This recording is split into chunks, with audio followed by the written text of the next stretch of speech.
नमस्कार मंडळी, लग्नानंतर होईलच प्रेम ह्या मालिकेच्या पुढील भागामध्ये पाहायला मिळणार आहे. गुरुजी घरी आलेले असतात आणि पूजेनिमित्त गुरुजी त्यांना सगळं काही ज्ञान सांगत असतात. त्यानंतर गुरुजी काव्या आणि नंदिनी ह्या दोघींना म्हणतात की तुमचं जेव्हा लग्न झालं त्यावेळेस तुमच्या गळ्यामध्ये मंगळसूत्र हे उलटं घातलेलं होतं, तर आता ते मंगळसूत्र तुम्हाला सरळ करून घालायचं आहे, म्हणजेच ते सुलटं करून तुम्हाला ते मंगळसूत्र आता घालायचं आहे. आणि असं ते त्यांना ज्ञान सांगत असतात आणि हे सगळं तुम्हाला करावंच लागणार आहे, अशी त्यांनी सक्त ताकीद दिलेली आहे. काव्या मंगळसूत्राकडे पाहते आणि मंगळसूत्र ती काढायला लागते.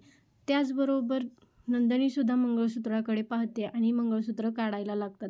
तर गुरुजी म्हणतात, थांबा, हे असं काढायचं नाही आहे. तुम्हाला लग्न करताना कोणी तुमच्या गळ्यामध्ये हे मंगळसूत्र घातलं होतं? तुमच्या नवऱ्याने ना. मग आता तेच परत तुमच्या गळ्यामध्ये सरळ मंगळसूत्र घालतील आणि ते तुम्हाला पुन्हा एकदा मंगळसूत्र सगळ्याच्या साक्षीने पुन्हा एकदा तुमच्या गळ्यामध्ये घालतील. आता हे ऐकून काव्या आणि नंदिनी खूपच आश्चर्यचकित होतात आणि त्यांना पुन्हा धक्का बसतो की पुन्हा आता एकदा ह्यांच्या हातून मंगळसूत्र घालून घ्यायचं का? एकतर डिवोर्स घेतला आहे आणि त्यानंतर आणखीन एकदा मंगळसूत्र कसं घालून घ्यायचं असा प्रश्न दोघींच्याही मनामध्ये येतो आणि दोघीही खूप विचार करत असतात की आता हे मंगळसूत्र पुन्हा एकदा ह्यांच्याकडून गळ्यात घालून घेतलं पाहिजे का? तर जीवा आणि पार्थ ह्या दोघांनाही प्रश्न तोच पडलेला आहे.